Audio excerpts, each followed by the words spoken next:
Kill me! I'm here! Kill me!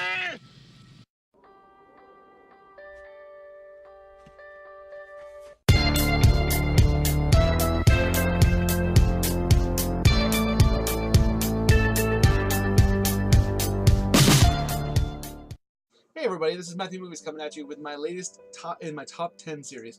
And for those of you who've checked out the title of this, you may be thinking to yourself, but wait, this isn't a top 10, this is a top 9. But hey, you know, I don't make the rules of how many movies get nominated for Best Picture, and they're close enough that I'm just gonna say this is basically a top 10. This is my top 9 Best Picture 2016 nominees. So essentially, I'm just going to be ranking the movies that are up for Best Picture and which ones I like the most to the least and what have you. So without any further ado, let's get to the list. Coming in number 9 for me is La La Land. I know this movie, a lot of people really love this movie, but it's interesting because I've actually seen a little bit of a backlash lately that surprised me. But you know, this movie just it just didn't necessarily hit for me. I enjoyed it. I thought it was well made. It was a lot different than I thought it was going to be. A lot more sad, and you know, just a lot more real, a lot less fantastical. But I'm just not a musical guy, and even though there isn't as much music as I expected, and even though it's not like as fantastical as a lot of musicals go, it just didn't do it for me. To me, it kind of felt half pregnant, where they were going for the charm of a musical, but they didn't want to actually fully invest in it. And they to me, like, there was so little music that it could have just gone without it being a musical whatsoever, and just had the musical, like the songs that were in the movie that were actually, some of them were actually quite good, I thought, but they could have just been sung by the characters because they're musicians and they're performing music. It didn't need to be a musical, and you know, even if you just want to throw in some of the like more fantastical scenes, but just have them not have them explained by like dreams or what have you, you know, that could have worked too. To me, it just didn't work completely. Coming in number 8 is Fences. Again, a movie that just on a concept level didn't quite work for me. I do think that some of the performances are really good, and you could definitely tell that the actors were extremely talented. But I just think that this movie was flawed in its adaptation. But it's based on a musical, or not a musical, I mean, sorry, based on a stage play, and it definitely just felt like a stage play filmed. Like it you know, they didn't turn it into a movie, and you know, everything all the performances were constantly to the nines, right? Like you know, you always hear about in the theater how you have to kind of emote more so that the people in the last row can recognize what you're doing, and that's what this movie felt like. But it's a movie. It doesn't, you can have some nuance to what the performances are, and every single piece of dialogue in this movie felt like it was a character coming to some kind of grandiose epiphany about their lives, and there was no quiet moments. And even the moments that kind of maybe felt a little bit more quiet, they would be interrupted very, very, very quickly by like anger or what have you, and like there was no subtlety to this movie whatsoever. And I just think a lot of that was because they were too precious with the play. Coming in at number 7 is Lion, a movie that I respected and enjoyed, but just didn't quite do it for me. I thought that the story was really, really interesting, but you know, it just wasn't a very compelling movie. And you know, I put out a review of it yesterday. If you want to hear my kind of more long form thoughts on it, I definitely encourage you to check out. But yeah, to me, it just didn't quite get there for me.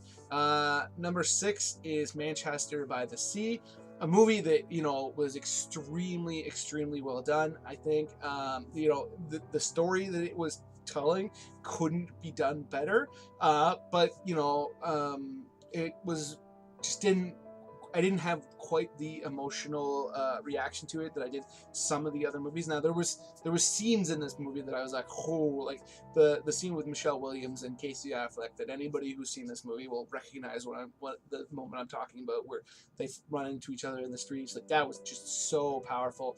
And like the moment where you find out what what set off Casey Affleck's character to be the type of person that he is in this movie, like the shell of a person, was all great. And I really, really, don't get me wrong, I did quite enjoy this movie, and I think it was very, very well made.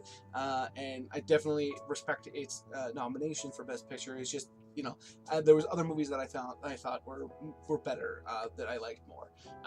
Speaking of which, one of them is number 5, Hidden Figures, which I thought was just a very, very inspiring movie, and a movie that was very like, it tackles a lot of the same issues that a lot of movies do, a lot of the civil rights films do, but it tackled it in a different way and showed people who were fighting for themselves and others, but not in some of the more grandiose ways that we typically see, like with like a lot of the speeches and that kind of thing. And I just thought that was a very unique way of telling the story, and one that I quite enjoyed.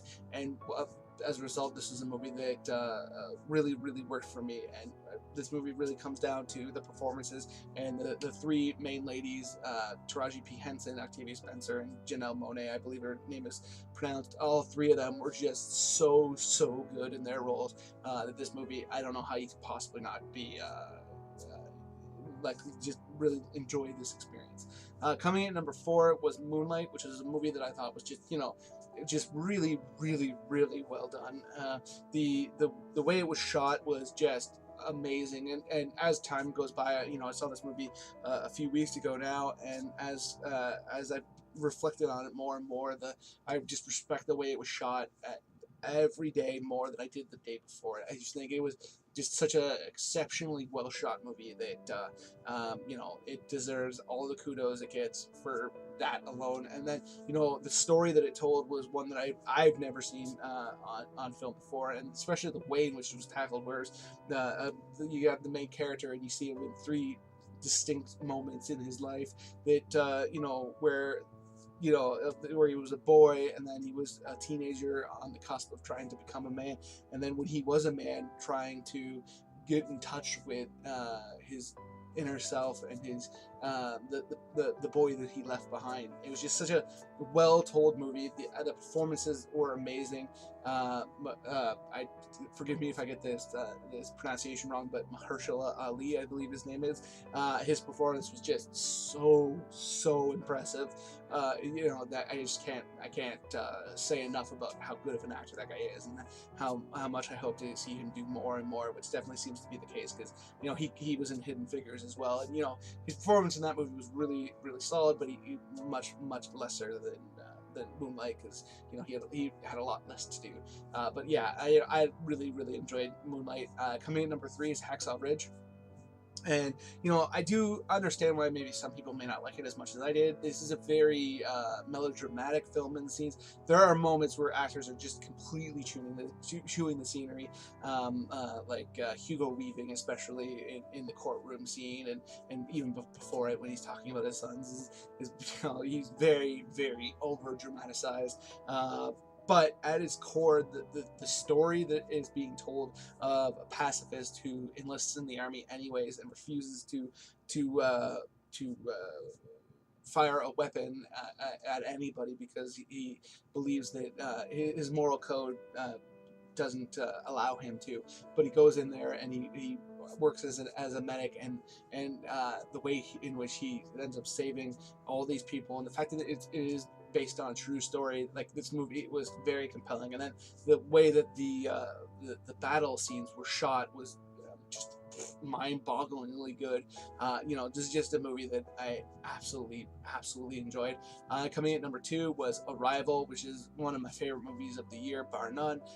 Just such a compelling story, and it really speaks to how much I like the movie that beat it out, that Arrival didn't take the number 1 slot, because I thought it was a very unique film, tackled the alien invasion genre in a way that I'd never seen before, and it was one that I'm surprised others hadn't. Very nuanced, and the way that the story, when the story comes to an end, the way I reflected on some of the things that you see early in the movie, including the intro and the choices of the main character, and despite knowing what will come to be, was just so powerful to me. And just the visuals of this movie were incredible. I absolutely enjoyed it. And then at number one, a movie that's quickly become one of my favorite of 2016. Definitely one of my favorite movies that I would kind of categorize as a Western, even though there's cars and all that kind of thing. Hell or High Water, a movie that I just adored. It has one of the best final sequences in a movie that I've ever seen. The performances across the board are impressive. Chris Pine and Ben Foster definitely gave some of the best performances of their career, which is, you know, saying something because they're both very talented actors. Jeff Bridges, of course, is always going to be the man. I mean, he's the dude after all, right? Just such a great film that I don't understand how more people aren't talking about it. I think, I do see a lot of film buffs talking about it, but this movie definitely should be seen more by the masses. And I really hope that people who haven't seen it give it a try, because I think it would, especially if you're like a fan of like the Western genre, because this movie is just so intelligently written. The way that the characters are portrayed, fantastic. Their motivations are so clear, and their actions all completely make sense. And there isn't a scene in the movie that doesn't add to the story, and it's just to the balls to the wall from the get-go. And even some of the supporting actors in this movie did a great job, like Katie Mixon. And I absolutely love this movie, and I'd love to get it on Blu-ray. So I hope to sometime soon. I just one of my favorite films of the year, bar none, and the movie that I liked the most, the Best Picture nominees. So that's my top 9 Best Picture nominees for 2016. Let me know in the comments below what you thought of my ranking, who you think is going to win. I'll tell you right now, I think my number 9 pick is going to be the one that wins Best Picture, even though it's the one I like the least. La La Land, the Academy, they love their musicals, so I think it's going to take home the trophy, but it wouldn't if I was in charge. But other than that, please hit the like button. It does great things for my channel, and please hit subscribe and hit the notification bell. It would let you know when I put out new videos, and that would be freaking awesome if you stuck around and gave my videos a chance. So other than that, have a nice day.